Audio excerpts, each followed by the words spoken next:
Greetings. It's Dick Green, and the segment here again is cryptologically. Cryptologically, I'm gonna have to change that. Logistically, cryptologistically, or else I'm gonna trip up on it every time that we broadcast. Cryptologistically. I went to change the wording on that earlier today and couldn't figure out how to do it. So, for those of you that want to know, this is a totally new segment that I'm starting because I've just recently begun to do some research into the crypto sciences, and cryptocurrency. And you know how I do it. Y'all know how I do it. When I get into something, I roll into it. I roll into it headlong.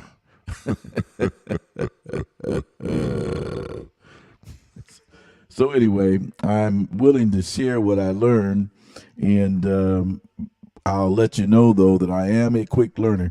I'm blending a couple of things together though, because of I was looking into how cryptocurrency was originated and how they don't even really have the identity of the person that created Bitcoin, created crypto. And it's this privacy aspect of cryptocurrency that I want to explore a little bit more, along with some, novice investing. But this is in no way any type of investment advice. I am not a professional investment advisor, and I really advise anyone that might be interested in this sector to do their, I really encourage you to do your own research. And as a good friend told me years ago, he says,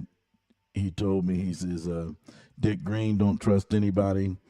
Don't even trust me.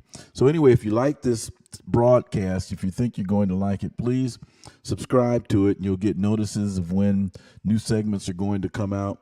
And then also, even if I say something you don't like, please hit the like button and let me know, and then I won't change the content. I'll keep on saying stuff that might sort of upset you, But anyway, we're going to move along, and the first thing I wanted to share was this Edward Snowden interview on cryptocurrency. Okay, and here it is right here. Let me see if I can bring this clip up.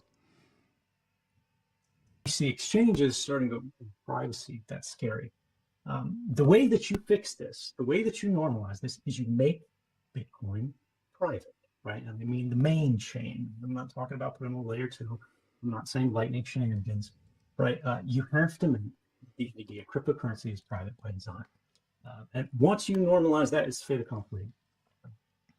And it's really frustrating, I think, for a lot of people in the space that the core development team for Bitcoin has not prioritized this, because the longer they wait, the more obstacles are going to be put in place to prevent that from being the case.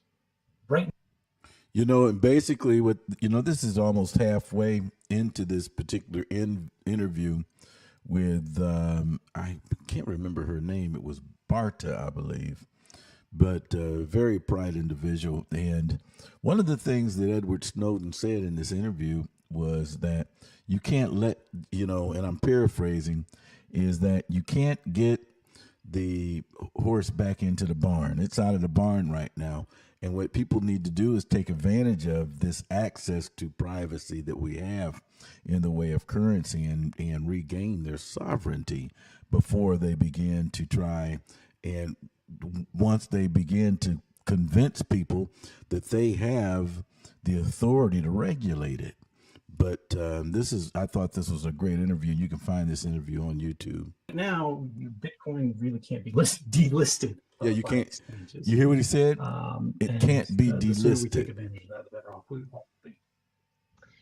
Yeah, and one of the things that I find so frustrating about working on policy around financial surveillance is that somehow everyone seems to just accept that the financial surveillance of the traditional banking system is totally normal, that it's necessary that banks turn over financial records to the government by default en masse And this was without a never the warrant. norm historically.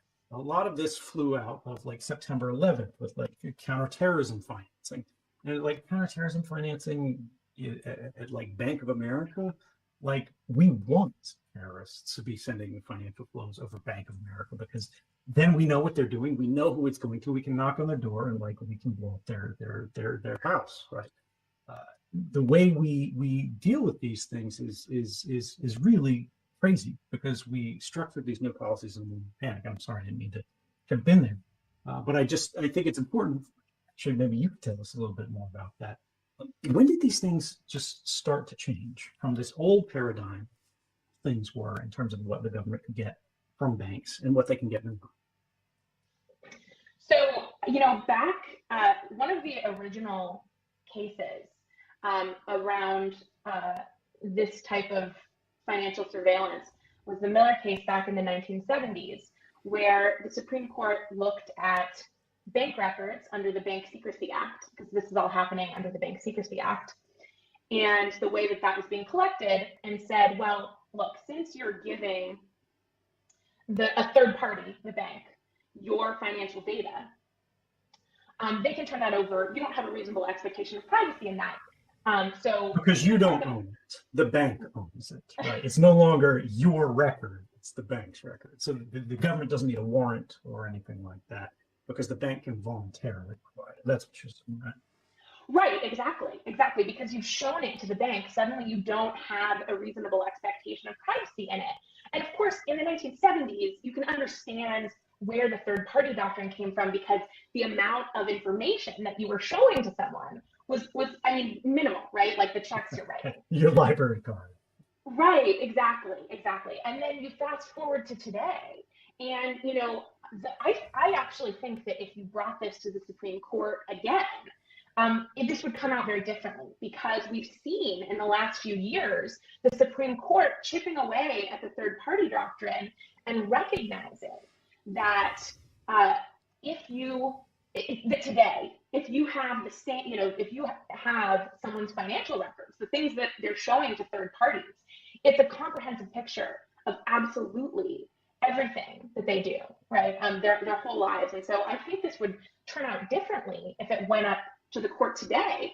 But the thing that I find so weird here is that even cryptocurrency advocates will say, in responding to proposed regulations, things like, as long as you're just regulating cryptocurrency the same way as you're regulating traditional financial institutions, as long as the information that's being handed over about crypto transactions is the same, then that's okay. We're not gonna, we don't, these are like well-known cryptocurrency advocates. And it's like there's this stigma that if you support allowing financial transactions to be anonymous, you support money laundering and terrorism, Yeah, I think it's strategic. I think if you asked a lot of these people privately, they would all say they hate it. They would all say it's a mistake. They would all say they don't do it. But at the same time, I think a lot of these guys are not comfortable being the first to break cover, and they're afraid of regulation, right?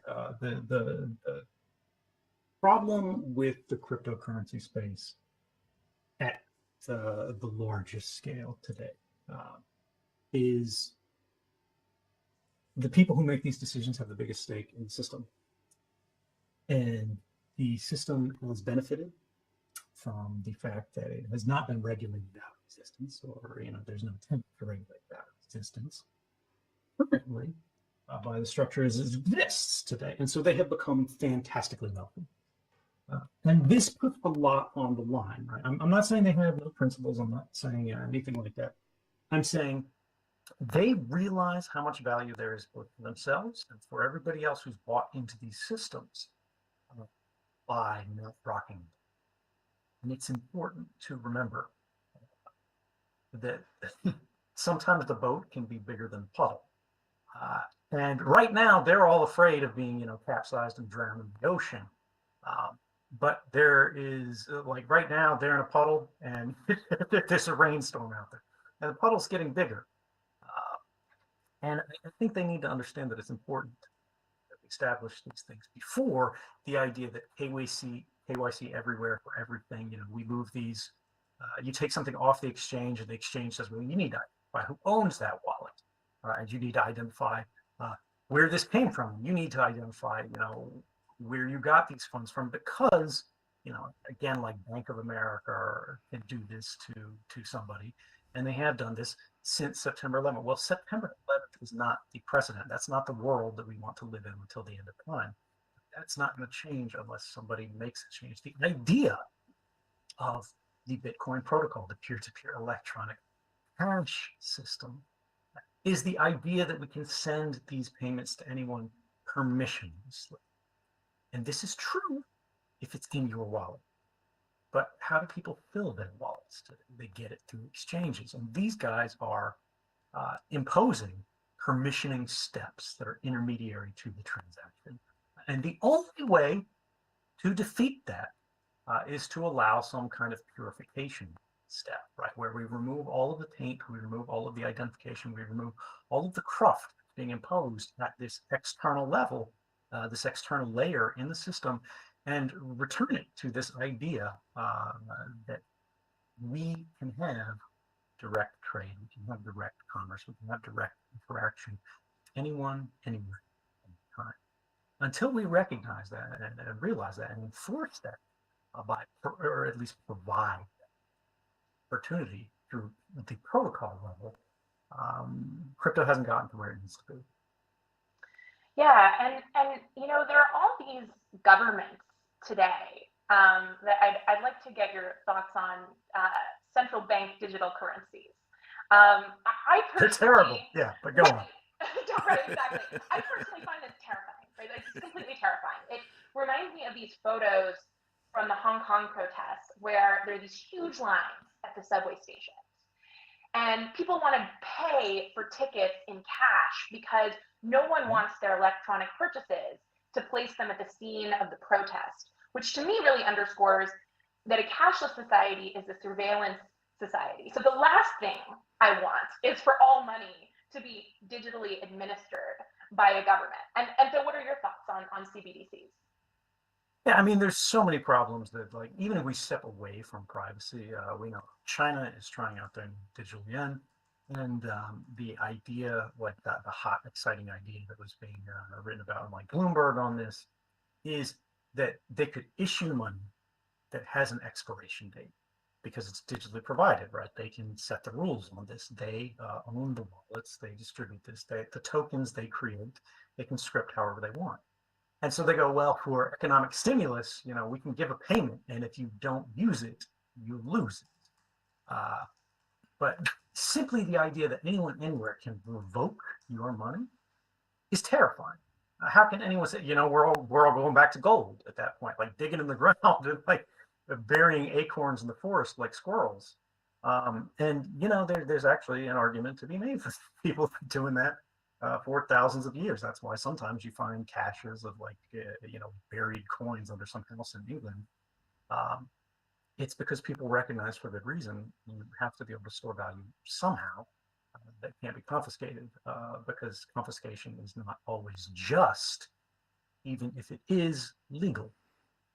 And just to respond a little bit to the Hong Kong thing, I think that's a great point, but it also shows where we are really bad at anticipating threats, and we're very bad at scaling things. You go to the subway and you don't want to use cash because you don't want your ticket to be associated with your card that says you went to this protest at this time.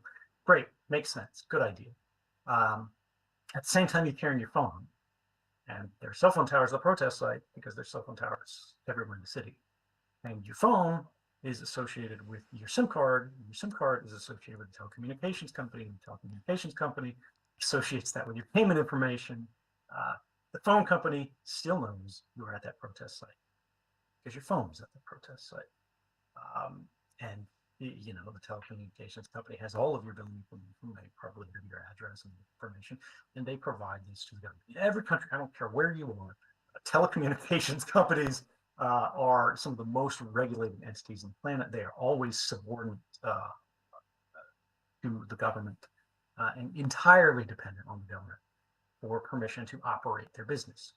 And that means they're basically the least reliable partners you can have in protecting yourself, probably only second to banks. So yeah, I mean, this is really the problem.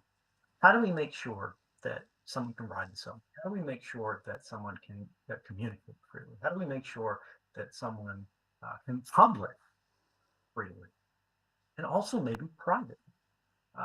Because you can't communicate free, and you can't spend free, and you can't associate freely or do anything freely unless you can do it privately in many circumstances, right? And what are those circumstances? People are like, you know, privacy, privacy, privacy. And I don't think this is true in this conference, that like people poo-poo it. But when, you know, you get these sort of walking corpses that are on the op-ed boards of major newspapers around the world, and they dismiss this again because they're bought into the system. They don't realize the value of rights because they need their rights. When you are established, when you are in the majority, when you are representative of especially the powerful segments of society, you don't need the rights because the rights aren't protecting you against anything. You are in the position where you impose your influence on others rather than being yourself so much. And when you have majoritarian positions, when you have majoritarian leanings, you know, none of this really benefits you. Let me cut this short here, but the point is, privacy protects the minority against the majority. It's the people who are different. It's the people who are interested in different things, who think different things, who say different things, who buy different things. They're the ones that need the protections of those rights because they're doing something that is fundamentally different than what the system was presumed, or the presumption that the system presumed people would be operating under when it was created. But that's where progress comes from. If we go, well, the system as it is today is great, you know, and which we know it's not, but if we assume it is, and we go, nobody should do anything different, we want to put all these laws in place to make sure nobody does anything different, great, maybe you will be able to perfectly enforce every law everywhere all the time. Think about how horrible that would be. Think about all the times in history where the law was wrong and the only just thing to do was to break it. This is the kind of thing that I think people in Hong Kong will recognize. And sadly, if we don't get critical mass, you know, we could end up like that. So with our remaining 5 minutes, I'd like to talk a little about how we don't end up like that. And so for the people in the audience who are building the decentralized web, I would love to hear what you think is the most important for them to keep in mind for their projects, and really to hear in these last 5 minutes your vision of the decentralized web. The first thing, and I think the most important thing, a lot of people forget right now, is getting rich and doing something great are distinct goals. A lot of people have in mind that they can do both at the same time, and sometimes, quite frequently in this space recently, it has been possible, right? But I don't think you should plan for that. I think getting rich is not the goal here. And if it is, cool, you know, do whatever, have fun with your project. But that's not really what it is. What we need are the new capabilities that are worth attention, that are designed to work regardless of whether people are bought in or bought out of the system. Right now, you know, people are all, it's like bag holders and dumpers, and you know, everything has become so financialized. That's a distraction. Even my own circumstances, right? I just did an auction for an NFT for the benefit of the Freedom Press Foundation. I didn't make $1 off of this. Everything went to the Freedom Press Foundation. Because I think it's a worthy cause. I said it's board there. And just to be clear, I don't take a salary. I've never made any money from dealing with FDF. But thanks to enormous support from people out there all over the world who, I'd never heard of before. It sold for over $5 million. And that's, that covers the FPS annual budget. And everybody's like, oh, this money, it's incredible. And like, it's great. People, FAF, I've never seen so excited. But for me, NFTs, like I'm not a wild fan of them, but when I did this auction, what really interested me was the way that the smart contracts worked, and the idea that somebody like me who has like judgments from the government against the Eastern District of Virginia, which is a federal court, nobody could get in the middle, right? This could be listed. There could be people bidding for the world. It could go, out of this wallet and into this wallet, and like it's signed and intermediated. We start to have this idea of permissionless contracting that doesn't, like, I keep talking about permission to simplify it because I know we're running out of time. The most important part of the space is that it allows us to recapture some liberty that has been lost in these last 50 years, like you mentioned. I mean, you're talking about the bank secrecy. The fact that banks are secret, 1970s, that's not that long ago. Federal warrants, getting all these records and from Facebook and Google, all this mass surveillance stuff, telecommunications company, well, back to like the 1950s, 1960s, the only thing warrants could allow them to seize were the fruits and instrumentalities of crimes. That's the ill-gotten goods, right? And like the smoking gun, not records and these other things. Liberty is freedom from permission. It's being able to act without having to ask someone, is this okay? Without having somebody like pass a law or a regulation to say, you can do this, right? Just go, nobody said this is explicitly forbidden, therefore we can do it, just to act freely. And this, I think, is what this is allowing us to do. As you said, the internet already allows us to do tremendous things, but it's being exploited, it's being controlled, and the financial aspect is where a lot of this control is entering through. If we can permit people to act without permission and privately in this space, which I think is like privacy coins, all coins need to be private or they are failing. This is my position. Because you cannot divorce free trade from private trade. The minute you make free trade sort of public trade, you get judgments from all of these different institutions. You get taint histories and all these analyses. And that's problematic. There are other ways that we can investigate financial fraud, financial misconduct, terrorism financing, and these other things that we've done throughout history before these networks existed. We should not compromise ourselves for the benefit of known bad actors. And again, it's not just your government. Don't worry about the United States government, the Canadian government, or whatever. You got to worry about all of them. They got courts in North Korea. Right? They can stamp a warrant too. They've got them in China. They've got them in Russia. They've got them, whoever you don't like, they're all over the place. And I'll leave it there. Well, thank you so much. It's been such a pleasure. That's a great interview. And you notice what he said is that, and this is, one of the things that I look at is that if freedom is freedom to be able to do, just do, without having to ask someone if it's okay, like you're a child. And they've got this entire culture today where people think that they need permission to do things. Well, the law God's law just says do no harm. But I tell you what, this thing is coming fast, folks. This quantum financial system is coming fast. It really is. And those of you that can see what's taking place and that are able to capitalize in it are going to come out ahead. Those of you that are sitting and waiting for someone to tell you whether or not it's okay for you to do things, you're going to be caught in a trap, because eventually what's going to happen, these banks they're sucking wind right now.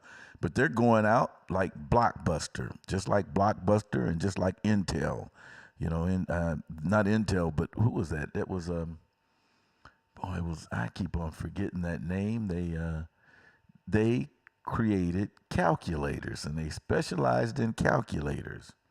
And it wasn't Hewlett Packard, but it was another company. Hewlett Packard's still around, but this Texas Instruments specialized in calculators. and they went out just like Blockbuster. They didn't have the capacity to comprehend that there was a storm coming.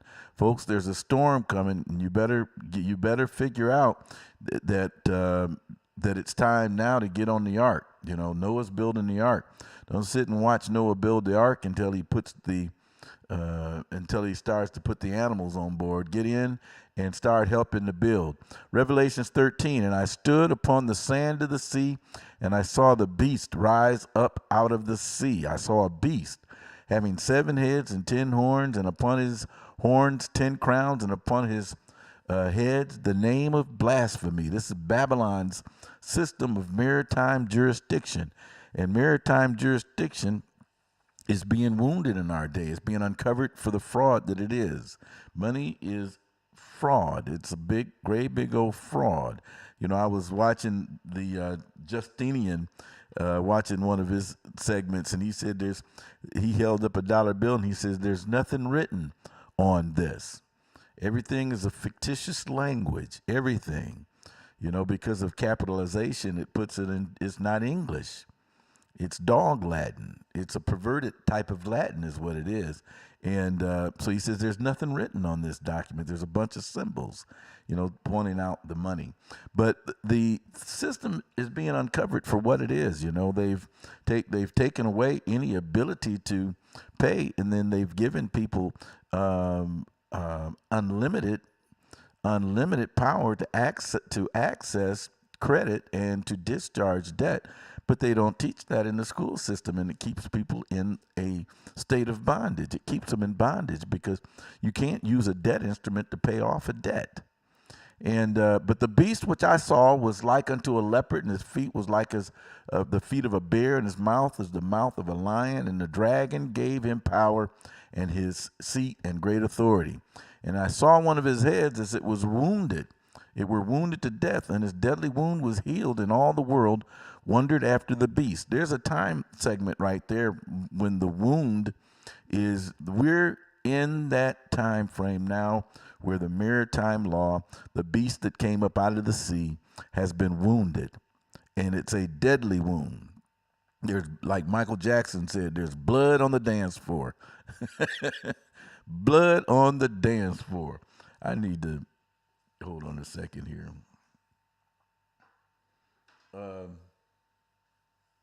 So anyway, and I saw one of his heads as it were wounded to death, and his deadly wound was healed, and all the world wondered after the beast.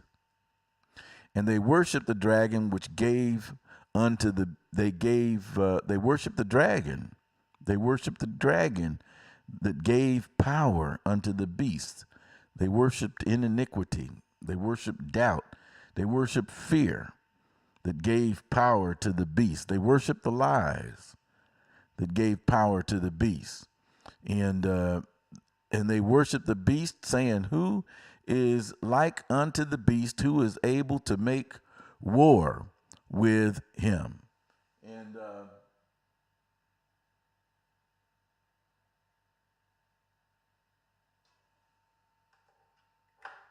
this is exactly what we're seeing today.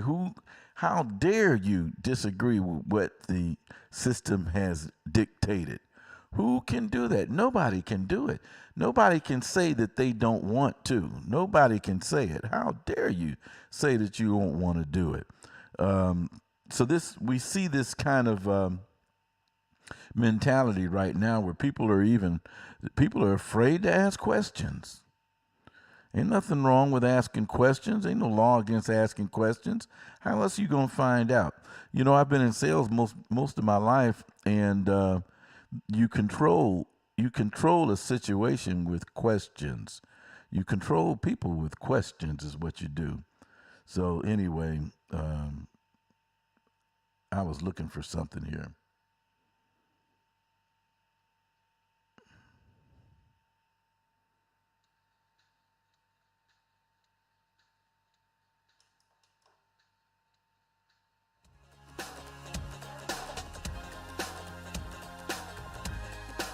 any compensation for telling you guys about this, but I'm just, those of you that are wanting to learn and to study about crypto, I'm just, telling you, sharing something that I have happened to bump across. Okay. But anyway, let me read the rest of this. They worship the dragon which gave power unto the beast, and they worship the beast, saying, who is like unto the beast? Who is able to make war with him? And there was given unto him a mouth, speaking great things and blasphemies, and power was given unto him to continue 42 months.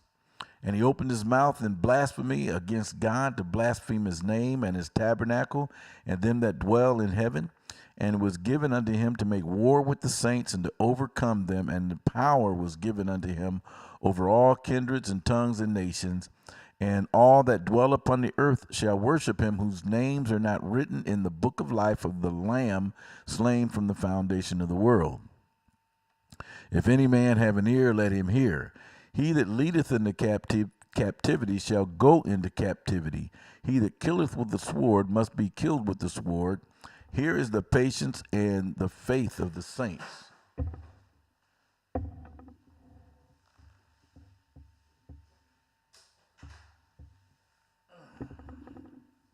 Excuse me, I dropped my water. And I beheld another beast coming up out of the earth. Okay? And this is really important to discern this by the Spirit, because there's the maritime law, the beast of the sea, and the fraud of maritime jurisdiction, and the people being lost at sea. That's what this whole concept of the birth certificate is about, that you're dead and lost at sea, and it's corporate entity that's in your place that they dictate and they control, and you're just the authorized representative of the corporate entity. But I'm going to demand wages. That's what the Lord said, that this is what's going to bring the system down, is the cry of the laborers who've reaped the fields, whose wages have been kept back, have reached the ears of the Lord God of heaven and earth. Let me find that for you real quick, and I'm going to share it with you. And this is what brings that system down, is it's a slave system. Cry, labor, reap, field. Behold, James 4:5. And let's read that first segment. Go to now, ye rich men, weep and howl for the miseries that shall come upon you. Your riches are corrupted, and your garments are moth-eaten. Your gold and silver is cankered, and the rust of them shall be a witness against you, and shall eat your flesh as it were fire. You have reaped treasure together for the last days. Behold, the hire of the laborers who've reaped down your fields, which is of you kept back by fraud, crieth, and the cries of them which have reaped are entered into the ears of the Lord of Sabbath. So that's this whole system crashing the way it is. This whole debt slave system is falling down. But then after that system comes down, and then there's another beast that comes out of the earth. And he had two horns like a lamb, and he spake as a dragon. And see, this is what I tell people, that this is the beast that they're trying to integrate into now, but it's ahead of schedule. It's ahead of schedule, because the way things have been revealed to me is now time to possess the kingdom. It's those that can see what's taking place that God's going to bless with power in the Holy Ghost. If you can see what's transpiring, Joseph was blessed because he was able to interpret Pharaoh's dreams. So he was blessed. Daniel was blessed because he was able to interpret the king's dreams. There's a reason that God has revealed what's going on to some in this day, because they're going to escape Babylon. And this transhumanism that they're trying to inject into the people's body and change their DNA and everything like that is it's not going to be effective. It's not going to work, because the saints of God will rise up and call things that are not as if they're so. and we'll see God's hand and God's glory move across this earth. But anyway, this is the beast of the sea. This is that is wounded, and then after the beast of the sea, there's another beast that comes up out of the earth, and that's the transhumanism. That's the mixture of iron and clay. But it's not going to prevail at this time. It's not going to prevail at this time because there's going to be an intermission. There's going to be an intervention. Amen. An intervention. The saints of God are going to possess the kingdom. But he had two horns like a lamb, and he spake as a dragon, and he exercised all the power of the first beast before him, and causes the earth and them which dwell therein to worship the first beast, whose deadly wound was healed. And he doeth great wonders, so that he maketh fire come down from heaven on the earth in the sight of men. He deceiveth them that dwell on the earth by the means of those miracles which he had the power to do in the sight of the beast, saying to them that dwell on the earth that they might make an image to the beast which had the wound and the sword and did live. And he had power to give unto the image of the beast, that the image of the beast should both speak and cause that as many as would not worship the image of the beast should be killed. And he caused all, both small and great, rich and poor, listen to this, folks, he caused all, both small and great, rich and poor, free and bond, to receive a mark in their right hand and in their foreheads, that no man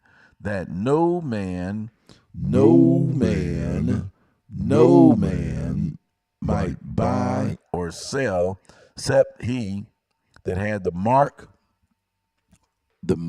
or the name of the beast or the number of his name. Here's wisdom. Let him that hath understanding count the number of the beast, for it is the number of a man, and his number is 666. So anyway, this monetary system that's coming today, folks, you need to be aware of what's coming. You need to be ahead of it. You need to be in a place where God can bless you, and don't believe the fear. You know, this decentralized currency, there's power in having decentralized currency. There's power in not needing permission to conduct transactions. There's power there. So anyway, if you like what you hear so far, please, hit that like button and let me know. And if you don't like what you hear, hit that like button so that you can be aware and know when I'm coming online, so that I can get you upset again. Okay. But anyway, so we had that Snowden interview, and the next thing I wanted to share with you one of the coins that I picked up, and I picked it up at I don't know. I probably spent, this was the May 25th or the 26th when I picked it up, and I spent maybe about $7, $8, maybe 10. I'm not sure. I haven't done the math on it, but it's risen in price now. When I picked this coin up, let's see here. I picked this coin up on the 26th, and when you look at let's see here. This is the SPACEGOAT token. And I guess this is the right token. Let me see here. Let me look at the holders are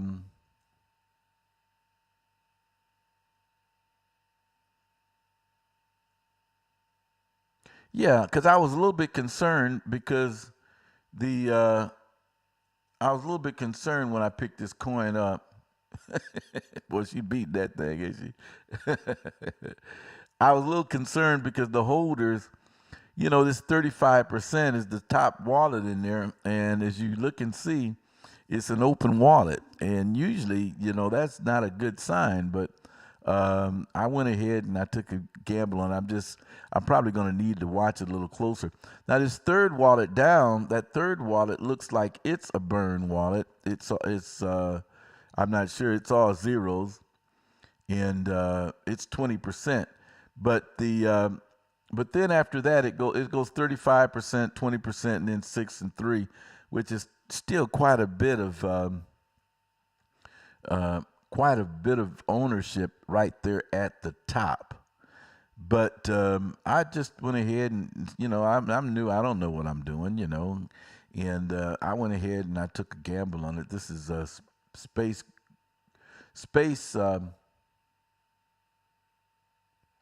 SPACEGOAT is the coin. Let me see if I can refresh this page here. It'll let me.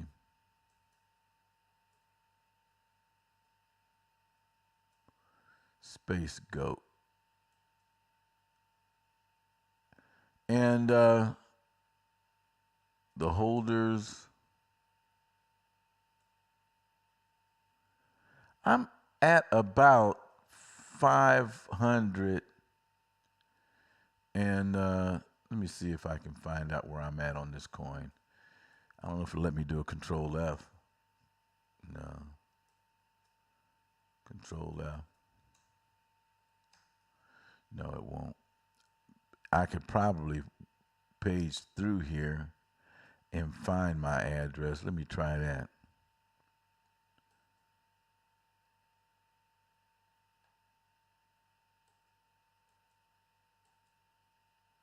Um,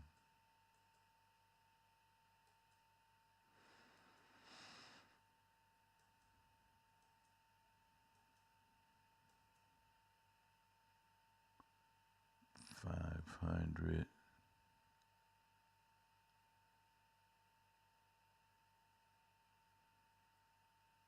No, I don't. Oh, wait a second. Here's my address right here. This is what I had when I first picked up that coin, and that was May the 25th. And which is what? May the 25th. What is that? 2,503,000,000. 2,503,000,000. Spot 564 is where I'm at. Is my wallet on that. And where I'm at right now, SPACEGOAT, is right here. And I don't know if this is going to show you, if it's going to turn it around or what. But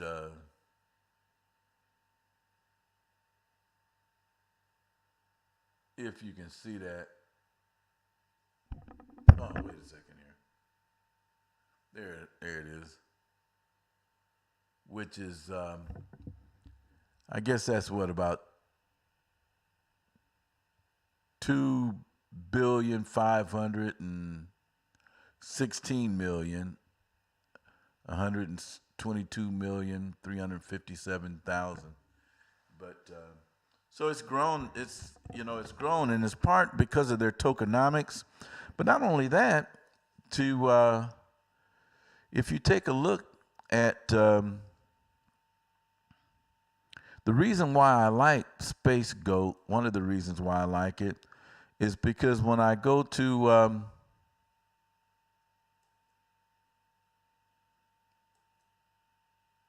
let's see here. When I go to the trends, and when I go to the trend site, and I put in SPACEGOAT, SPACEGOAT, and this is a site where it's a site where you can conduct your own analytics. It's sentiment.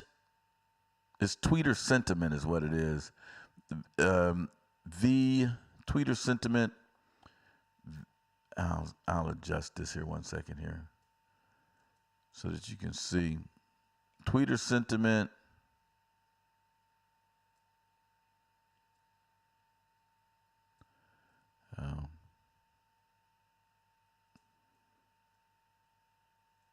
You can look and see what kind of sentiment you're getting on on the what kind of sentiment this site is getting on the web, and you can't read it up here, but it's sentiment VIZ is what it says, but it's a place where I go to see what they're talking about as far as on this site to sort of get a gauge, because if you go to Google Trends, this site won't show up on Google Trends. It's too new. I mean, this coin is just too new. It's like it's a month old, and it hasn't really gained the momentum yet, SGT. But let's see what we got. Tweets from Twitter.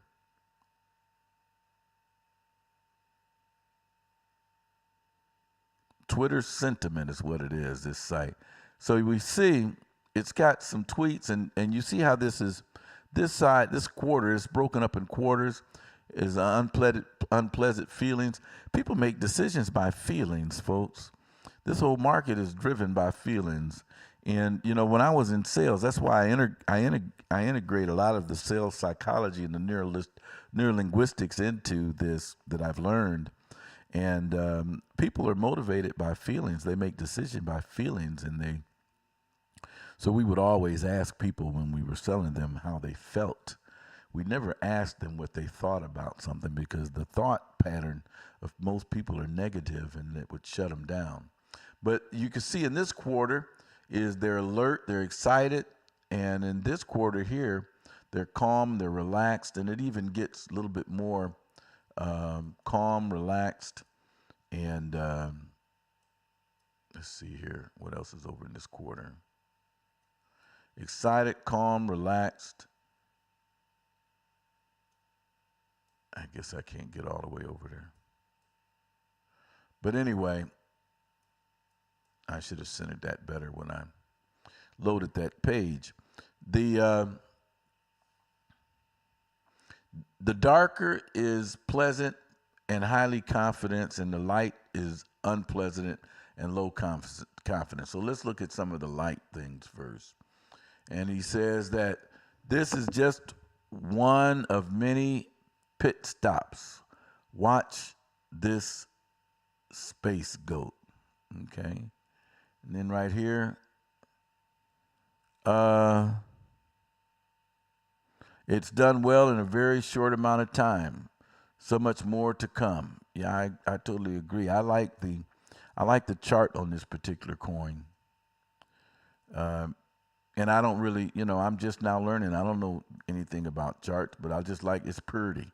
I like it because it's pretty. It looks pretty to me. And so another milestone. Congrats. So evidently it broke off another zero. But anyway, we can see something. This gives you a chance to sort of fill out and see some of people's tweets that they put up on this. And some of these tweets are just between people that are just, this project will be talked about everywhere very soon. And now this is June 4th. Okay, that tweet's June 4th. So this coin, you guys need to know that you're getting in on the very, very ground floor of this deal. So and now let's look at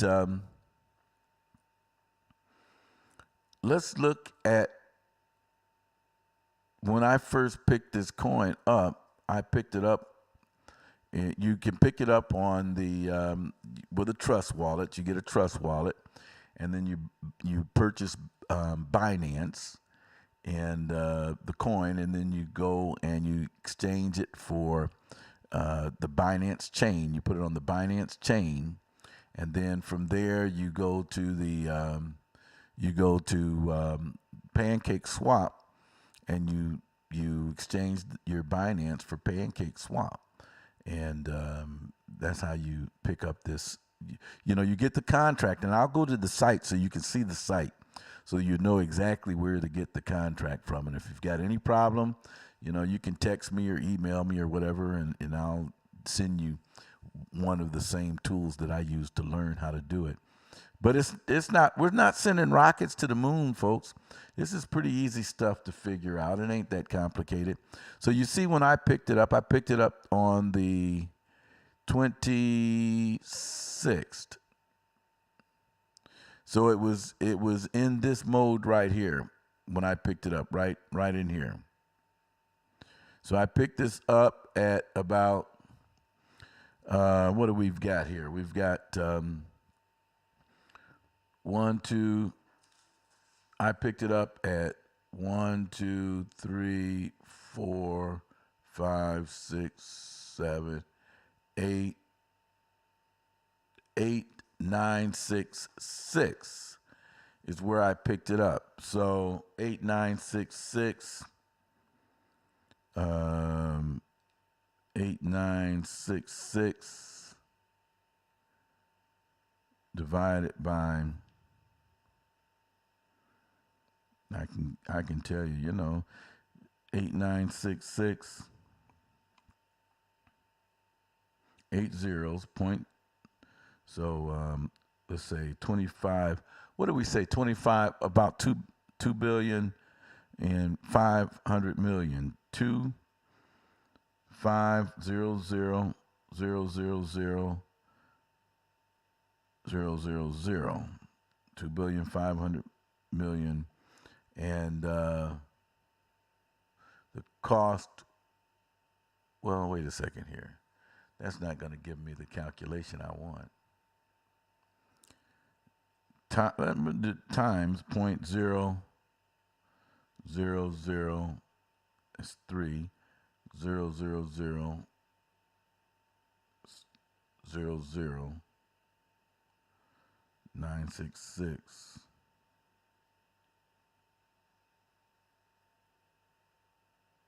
So about $24.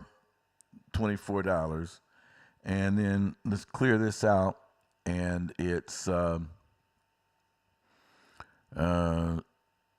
point 0 0 0 0 0 0 0 times 2.516. I mean 2 comma. So I don't have to do anything. 2 5 1 6 1 6 1 2 3 1 2 3 1 2 3. Wait, that's too many. Equals. Oh. 0, 2, 3, 4, 5, 6, 7, 1, 8, 9, 9. Oh, you know what? Your calculator won't do that computation, but if you go to Google and just put the numbers in there, it'll do it. 1, 2, 3, 4, 5, 6, 7, 1, 8, 9, 9, 9, 9 times 2, 5, 1, 6, 1, 2, 3, 1, 2, 3.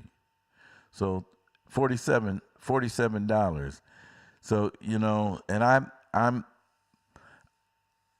the more zeros that this thing get rid of, and this thing can go to a penny, folks. It can go to, if it go to a penny.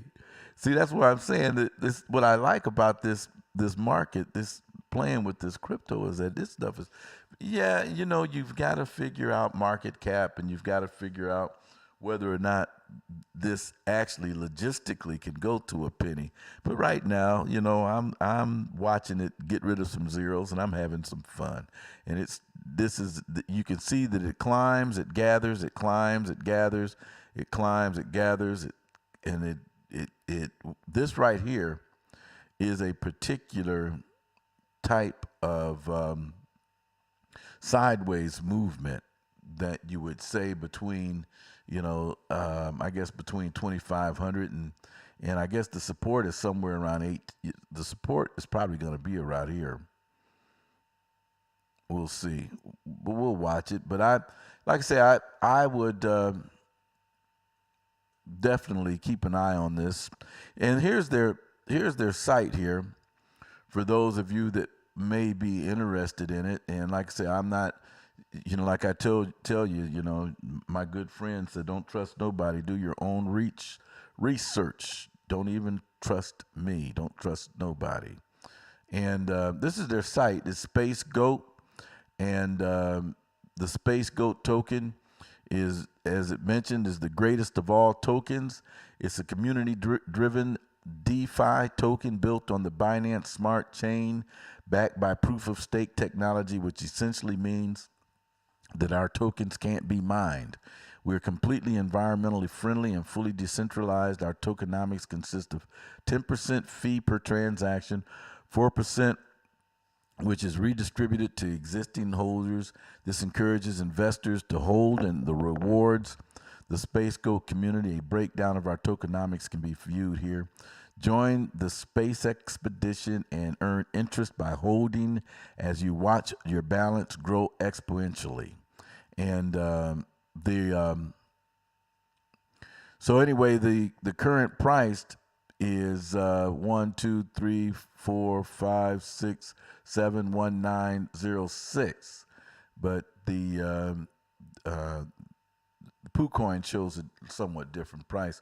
Only 1,280 holders of the coin right now. This is very new. And the 584,869 liquidity, and listed on CoinGecko. I think CoinGecko, it may be a new location for it. I'm not sure. But 50% public sale tokens that are used for the community supply, which traders are allowed to trade. 20% burn wallet, 20% manual burn holding, 4% holders, 2% liquidity, 2% burn, and 2% charity wallet, 1% exchange wallet, 2% team dedicated, 1% marketing exchange wallet, and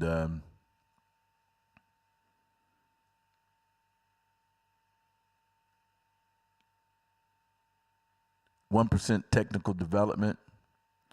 And here's their core team, and I won't dare try to pronounce the names. It looks like Mo Rahimtala, Flavit Pinto.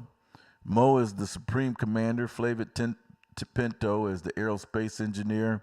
Steph Hall is the Joint Operations Commander. Chris Hall is the Mission Control Commander. And so, you don't see this kind of, they're willing to put their profile up. You don't see this obscure kind of launch. And then they're planning the first quarter, the second quarter, and the third quarter planning. They're seem pretty transparent of a coin, And here's how to buy. You trade it on PancakeSwap, and you sell it on PancakeSwap, and then the other exchanges, they've got coming soon for the other exchanges. So it seems like a pretty easy token to work with. It's for a mine coin, which is there again. You don't want to start out in this with mines, but you do what you do what you think is right. I picked up one of the main coins that I put in when I first started this. Was a friend of mine told me to pick up XRP, and so I started getting interested in this whole sector by looking into XRP. And that's what got me interested. And then I picked up some Doge. I bought some Doge. Is what they say, Doge. I bought some Doge at about 7 cents, and then it went up, and then it went up, and then it started coming down, and I sold it right away. And because I was like, what in the world? This market is very volatile, folks. And I tell people every time that you need to develop a symbiotic relationship with sharks and whales. And you need to study and learn their movements because there's sharks in the water. But anyway, there's one more item I wanted to read. And there again, if you like the this information, please hit the like button and slam that like button, and then also hit the subscribe button and hit the bell, and you'll get my posts as they come on and some of the things that I'm looking at. Okay. Now the next thing that I wanted to talk about is what I feel like is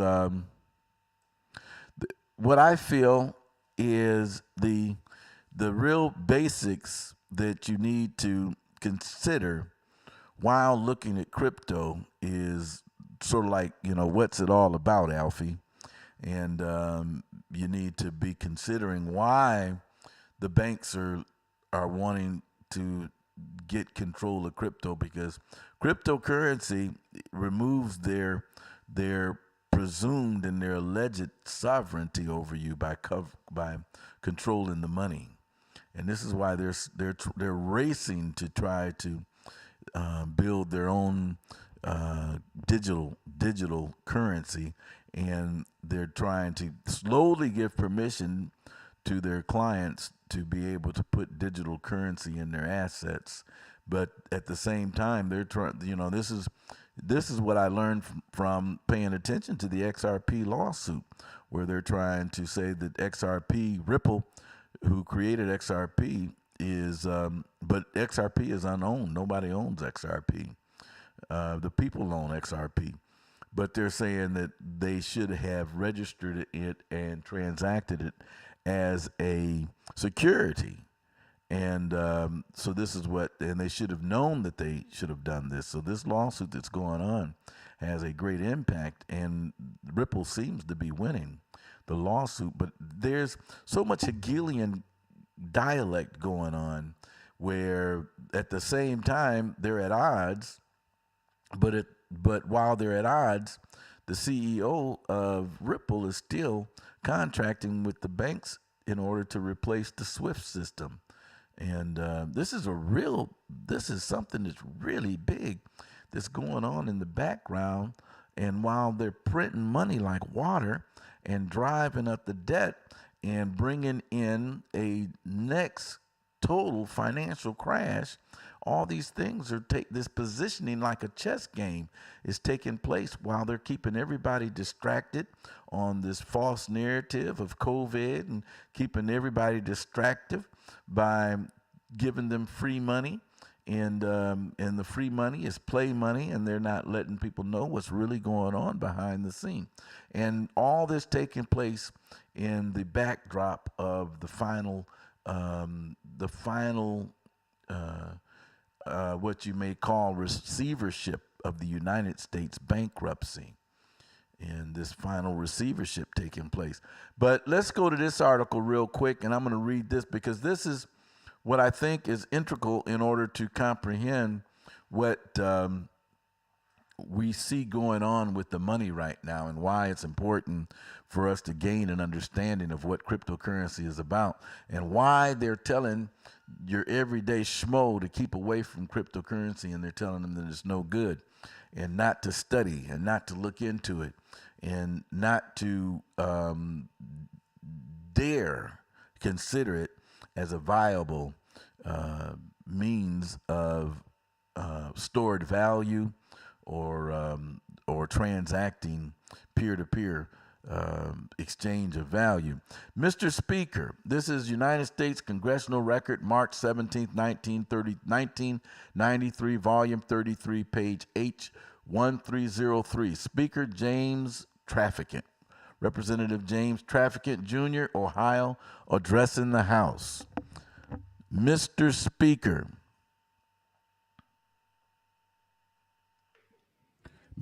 Speaker, we are here now in Chapter 11. Members of Congress are official trustees presiding. Members of Congress are official trustees presiding over the greatest reorganization of any bankrupt entity in world history, the U.S. government. We're setting forth, hopefully, a blueprint for our future. There are some who say it is a coroner's report that will lead to our demise. It is an established fact that the United States federal government has been dissolved by the Emergency Banking Act, March 9th, 1933. 48 Statute 1, Public Law 89-719, declared by President Roosevelt being bankrupt and insolvent, H.J.R. 192, 73rd Congress, in session June 5th, 1933. Joint resolution to suspend the gold standard and abrogate the gold clause, dissolve the sovereign authority of the United States and the official capacities of all United States governmental officers and departments, and is further evidence that the United States federal government exists today in name only. The receivers of the United States bankruptcy are the international bankers via the United Nations, the World Bank, and the International Monetary Fund. All United States offices, officials, and departments are now operating within a de facto status in name only under emergency war powers. With the constitutional republic form of government now dissolved, the receivers of the bankruptcy have adopted a new form of government for the United States. This form of government is known as a democracy, being an established socialist communist order. This new form of government is known as a democracy, being established as socialist communist, being established as socialist communist order under a new governor for America. This act was instituted and established by transferring and or placing the office of the Secretary of Treasury to that of the Governor of the International Monetary Fund, Public Law 94-564, page 8, Section H.R. 13955, reads in part, the U.S. Secretary of Treasury receives no compensation for representing. Okay, one second here. I seen something there that I probably should have read, that the U.S.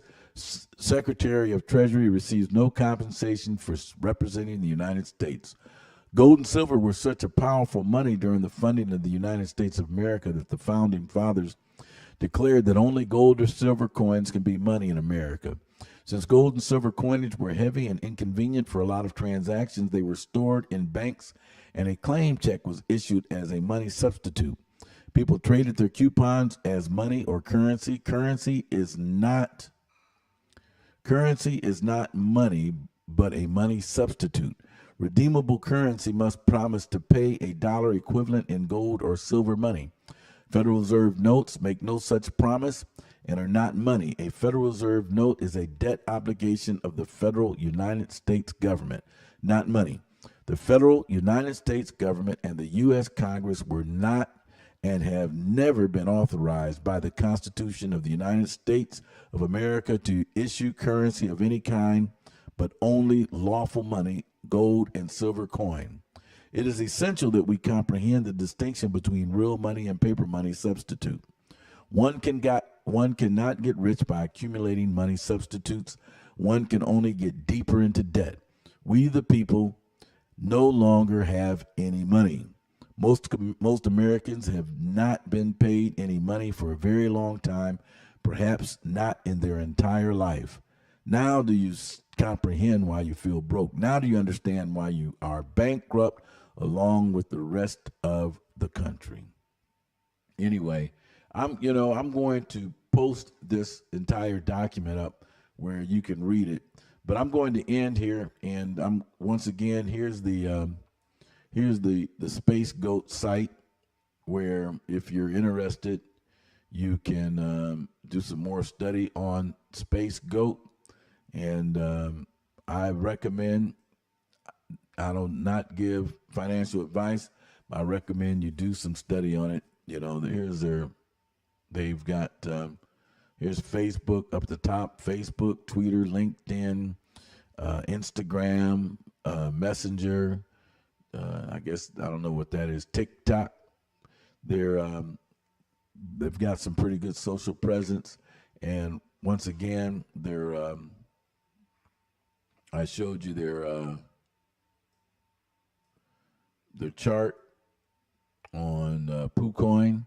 This is the PooCoin site for those of you that don't know, and PooCoin is gives you the not just the chart information, but if you go down on PooCoin, PooCoin will also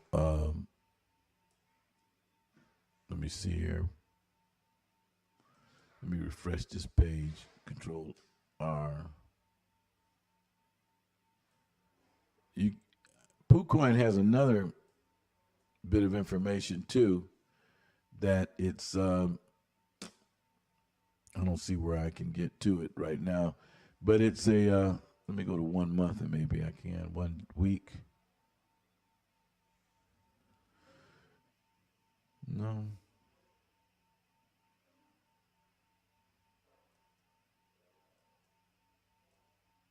Anyway, PooCoin will let you do what they call a rug check, which is something else that's pretty good. And they'll give you some of the basics that you need to look out for when you're studying these coins. But anyway, this is Dick Green, and with the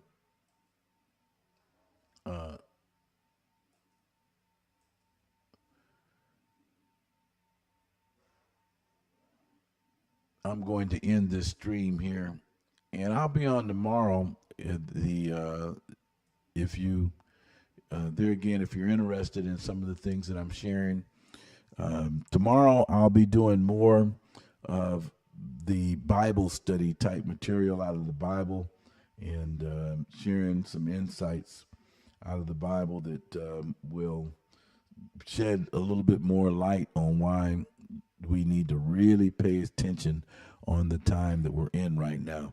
So anyway, this is Cryptologistically, Cryptologistically, Cryptologistically. Man, I'm going to practice that so I can say it next time I come on. Cryptologistically, Cryptologistically speaking. And we're going to go ahead and we're going to stop it here, okay? Have a good evening.